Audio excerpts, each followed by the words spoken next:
পৌর নগরোন্নয়ন দপ্তর, এই বিষয়টা কি কোথাও? দেখুন, আমি একদম স্পেসিফিক্যালি আপনি যেটিকে ইন্ডিকেট করেছেন আমি সরাসরি এটা আমার বক্তব্য স্পষ্টভাবে জানিয়ে দিই। আমার বক্তব্য হচ্ছে কাঁথি পৌরসভার পৌরপিতাকে ইমিডিয়েটলি গ্রেপ্তার করা উচিত। ওনার বিরুদ্ধে আমি অভিযোগ তৈরি করছি। রাজ্যের অ্যাডমিনিস্ট্রেশন সরাসরি বলছেন কেউ জানে না উনি ট্যাক্স বাড়িয়ে দিয়েছেন। How desperate he is to do so. কে উনি? ওর কি অভিজ্ঞতা আছে? শিশির অধিকারীর মতো পৌরপিতারা যে পৌরসভাকে সার্ভ করে গেছেন, শুভেন্দু অধিকারীরা যে পৌরসভাকে সার্ভ করে গেছেন, সৌমেন্দু অধিকারীরা যে বাংলার কাঁথি পৌরসভার উন্নয়নের জন্য কাজ করেছেন, সেই রকম চেয়ারে আপনি বসে আপনার স্পর্ধা দেখে আশ্চর্য হয়ে যায়। আপনি হচ্ছেন ওনার বাড়ির সামনে পরিষেবা দিতে এসছে আসার নাটক করে নিজের পদ বাঁচানোর চেষ্টা করছেন। কারণ শুভেন্দু বিরোধিতা ছাড়া তো আপনার পদ বাঁচানোর কোনো জায়গা নেই। আপনি যা করেছেন, ওনাকে কেন গ্রেপ্তার করেননি আমি এখনো পর্যন্ত জানতে চাই। নাটক করছেন, ওনাকে একটা চিঠি দিয়েছেন, উনি উত্তর দেবেন। ভাই, যার বিরুদ্ধে আর্থিক কেলেঙ্কারির অভিযোগ তার ডিপার্টমেন্ট করছে, আমি করছি। আপনারা নোটিশ দেখবেন, আমার কাছে নোটিশ আছে। সেই নোটিশে স্পেসিফিক্যালি জানতে চেয়েছে গুলাম আলী আনসারি, ওদের সেক্রেটারি, মার্কেটে ঘুরে বেড়াচ্ছে। সেই নোটিশে কি বলেছে? বলেছে ভাই আপনি ট্যাক্স বাড়িয়ে দিয়েছেন, রাজ্য সরকার জানে না। এটা একটা সরকার চলছে, এটাতে আছে। হ্যাঁ, এটা একটা সরকার চলছে। আপনি আমাকে বলুন, ওই চেয়ারম্যানকে কেন গ্রেপ্তার করবেন না? আমি বলছি চেয়ারম্যান তার পদে এখনো পর্যন্ত আছেন কি করতে, আমি জানতে চাই। এটা সরকার। পরিষেবা তো লাটে তুলে দিয়েছেন বাংলায়। আর কাঁথির কথা তো ছেড়েই দিন। ফার্স্ট পয়েন্টে দেখুন, চিঠির ফার্স্ট পয়েন্ট এ দেখুন। আপনি আমায় বলুন, আমার তো ভারতীয় জনতা পার্টির 2-3জন কাউন্সিলর জিতেছেন, ভাই তারা কেন এই চিঠি খাবেন আপনার জন্য? আপনার পাপের ভাগিদার হবো? আমরা তো ওপেনলি বলছি যে আপনার দোষের ভাগিদার হতে হচ্ছে। আজকে তো আপনার অসভ্যতমের জন্য, আপনার এই সমস্ত কেলেঙ্কারির জন্য আজকে আমাকে গিয়ে জনগণকে ফেস করতে হচ্ছে। আমি নির্বাচনে জিতেছি, আমার এমএলএ অরূপ বাবুর মতো একজন বিশিষ্ট মানুষ, তাকে তো এই প্রশ্ন ফেস করতে হচ্ছে, উনি পরিষেবা দিতে পারছেন না। আরে নিচে সুপ্রকাশ গিরিরা কাজ করতে দেবে না, চুরি ডাকাতি করবে। আর উপরে ডিএমআর অ্যাডিশনাল ডিস্ট্রিক্ট ম্যাজিস্ট্রেট বসিয়ে রাখবে যাতে ওদের ফান্ডের টাকা প্রপারলি কাজ না হয়। প্রত্যেকটা ভিডিও, প্রত্যেকটা এসডিওকে ইনস্ট্রাকশন দিচ্ছেন যাতে বিজেপির এমএলএদের এরিয়ায় কাজ না হয়। বিজেপি পঞ্চায়েত যেখানে জিতেছে এই জেলায়, সেখানে টার্গেট করে করে কাজ বন্ধ করে দিচ্ছেন আর চুরি ডাকাতি করছেন নিজেরা। একের পর এক জায়গা, একের পর এক জায়গা। এই খেজুরিতে শান্তনুদার এলাকায় নাজেহাল করে রেখেছে। আপনি ডায়মন্ড হারবার থেকে পুলিশ তুলে নিয়ে এসছেন। কে সে? মিঠুন আগে কোন জায়গায় ছিল, কি কাজ করতো? মিঠুনের লাস্ট স্ট্যাটাস কি? নন্দীগ্রামে ভিডিও ছিল, সেখান থেকে ডায়মন্ড হারবার চলে গেল, দিয়ে হচ্ছে খোকাবাবুর 1 নম্বর লোক হয়েছে। এখানে তুলে নিয়ে আসা হচ্ছে কেন? আপনি জানেন কি করছে? বিভিন্ন থানা রসিদের ডেকে পাঠাচ্ছে।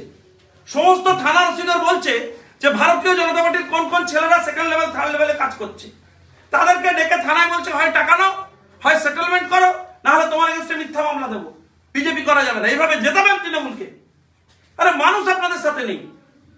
আপনি তো পেয়েছিলেন ক্ষমতা, বসিয়েছিলেন চেয়ারম্যান করে লুটে প্রত্যেকটা সিট। এখানে নির্বাচন হতে দেননি পৌরসভায়। গণতান্ত্রিক প্রক্রিয়ায় নির্বাচন হলে তৃণমূল এখানে একটা সিটও পায় না। সেই লোটালুটির পর আপনারা এমন একজনকে চেয়ারম্যান করেছেন যার বিরুদ্ধে আপনাদের অভিযোগ। আপনারা বলছেন যে একটা গভর্নমেন্ট জানে না। আরে এই মমতা বন্দ্যোপাধ্যায় 2011-এর আগে আপনি বলেছিলেন যে মানুষের উপর কর চাপানো যাবে না। আপনি তো বিরোধিতা করেছিলেন। আপনি বলেছিলেন জলের উপর ট্যাক্স চাপানো যাবে না। আপনার চেয়ারম্যান এসব করছে, আপনার ডিপার্টমেন্ট জানে। আপনি ডিপার্টমেন্ট শোকজ করছেন মানে কি? সুপ্রকাশ গিরিকে শোকজ আর রাজীব কুমারের এগেইনস্টে শোকজ, এসব দিয়ে সেটিং এর কেস কতদিন চলবে? শুনুন, আমি স্পষ্টভাবে দায়িত্ব নিয়ে একটা কথা বলে যাচ্ছি। অলরেডি রাজ্য সরকার আপনি যে ফিনান্সিয়াল কেলেঙ্কারিতে আছেন সেটা স্পষ্ট করে দিয়েছে। আপনি রেজিগনেশন দিয়ে সরে যান, আপনাকে সরান, আপনার এগেইনস্টে ব্যবস্থা নিন, যা হোক করতে হবে। না হলে আপনি তৈরি থাকুন, কোর্টে মামলা হবে, আপনাকে উত্তর দিতে হবে, ফেস করতে হবে, ইডি এনকোয়ারির জন্য রেডি থাকুন, আপনাকে উত্তর দিতে হবে। এটা তো প্রশ্ন উঠে, রাজ্য সরকারের সরকারি দপ্তর ট্যাক্স বাড়াচ্ছে, এখন যেহেতু ই প্রসেসিং সব বিষয়টা হয়েছে, সেক্ষেত্রে ট্যাক্স জমা পড়ছে অনলাইনের, সেক্ষেত্রে দেখুন, আমি টেকনিক্যাল টিডবিটসে যাব না। রাজ্য সরকার এটা জানে না, এটা হতে পারে না। রাজ্য সরকারের এইসব নাটক দেখে কোনো লাভ আছে? হয়তো দেখবেন আর কোনো তৃণমূল নেতা ভাগ নিয়েছে, হয়তো কাঁথি পৌরসভার আলাদা অ্যাকাউন্ট জেনারেট করে দিয়েছে, তার সাথে ট্রেজারির কোনো কানেকশন নেই, নাহলে তার দপ্তর তার বিরুদ্ধে অভিযোগ তোলে। আর অভিযোগ কেন তুলছেন? আগে তাকে কাস্টাডিতে নিন, he is on the chair, তার এগেইনস্টে কি তদন্তটা হবে চলো চাই। সে তো চেয়ারম্যান হিসেবে বসে রয়েছে। আমি তার জায়গায় থাকলে এখন রেজিগনেশন দিয়ে দিতাম অরূপ বাবুর মতো ভুলভাল বাংলা। অন্তত এইটুকু সম্মান তো বাঁচত। 4টে ভুল বাংলা একটু লিখে দিলাম, অরূপ বিশ্বাস যেমন দিয়েছে, ওকেও জেলে যেতে হবে। 300 কোটি টাকার কেলেঙ্কারি করেছে, তার উপরে বিরোধী দলনেতা মামলা করেছেন। আজকে হিয়ারিং হওয়ার কথা ছিল, কাল বা পরশু হিয়ারিং হবে, হাইকোর্টে উত্তর দিতে হবে, এনাকেও দিতে হবে। এ কোথায় পালাবেন?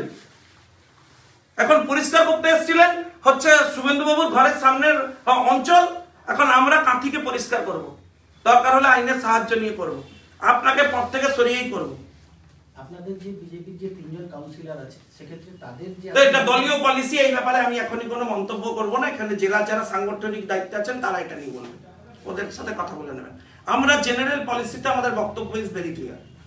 আমরা এই ধরনের যে উন্নয়ন বিরোধী তৃণমূলের চক্রান্ত, তার বিরুদ্ধে বিজিবিএস থেকে হচ্ছে দীঘা পর্যন্ত, পিজিবিএস থেকে কাঁথি পর্যন্ত আমরা এই লড়াই চালাবো। এই জিনিস বন্ধ করতে হবে। আর এভাবে হচ্ছে দখল করা যাবে না, ক্ষমতা দখল করা যাবে না। তাজপুর পোর্টটা কি পুরোপুরি গিমিক? তাজপুর পোর্ট পুরো গিমিক। শঙ্করপুর উন্নয়নের জন্য একটা আলাদা কর্মসূচি ঘোষণা করেছিল ডেভেলপমেন্টের জন্য, সেটা গিমিক। আচ্ছা, জুনপুটে আলাদা বন্দর হবে বলেছিল, ওখানে আলাদা ওই মৎস্যজীবীদের জন্য, সেটা গিমিক। আরে রসুলপুরে একটা ব্রিজ তৈরি করতে দেয় না, এরা জমি দেয় না। আরে রসুলপুরে ব্রিজ তৈরি করতে দেয় না। আপনি আমায় বলুন, দীঘা পর্যন্ত রেল লাইন গেল, চন্দনেশ্বর পর্যন্ত রেল লাইন এসছে, জুড়ে দিলে তো অন্তত উড়িষ্যা কানেক্টিভিটি তৈরি হয়ে যাবে। জমি দিবে না। এর কাকে কার কার কাছে কি কাঁদবেন আপনি? আমি বলছি তো যে রসুলপুর ব্রিজ কেন হয়নি, খবর নেই। এমএলএ কে 300 বার যেতে হচ্ছে কেন? হাতে পায়ে হচ্ছে, তারপরে করতে দিচ্ছে না। আরে উন্নয়ন এরা করবে না, চুরি ডাকাতি করবে। নন্দীগ্রামের সঙ্গে হলদিয়ার সংযোগকারী ব্রিজ করার কথা করতে দেবে না। শুনুন, স্পেসিফিক ইনস্ট্রাকশন আছে। আমি তো বলছি যে আগের ডিএম কে এখান থেকে সরিয়ে দিয়ে কলকাতায় কোন পোস্টে বসিয়ে রেখেছেন কেন? তিনি ওখানে বসে কি করেছেন? তার পুরনো ফাইল সব আমরা রেডি রেখেছি, অপেক্ষা করুন। এখন সবে তো সন্দেহ। আমরা সতর্ক করে বলছি যে এই জিনিস বন্ধ করুন, এবং সমস্ত কিছু ছেড়ে যে টার্গেট করছেন শুভেন্দু অধিকারীর, এই যে এখন মানে এটাকে নিতে পারছেন না, নন্দীগ্রামের হাটটাকে স্বীকার করতে পারছেন না। আগে তো ভবানীপুরটা বাঁচান, 8,000 ভোটে জিতেছিলেন, 46,000 কেটে গেছে। ভবানীপুর এবারে জিতবেন না, টার্গেট করছেন শুভেন্দু অধিকারীকে। না থাকলে তো আপনি কোলাঘাট বেরোতে পারতেন না নন্দীগ্রাম আন্দোলনের সময়। চণ্ডীপুর ঢুকতে নিয়ে যেত তো একজন। আজকে বিপ্লব দেখিয়ে লাভ আছে? কতবার হারবেন? এবারেও আপনি ক্ষমতা থাকলে ভবানীপুর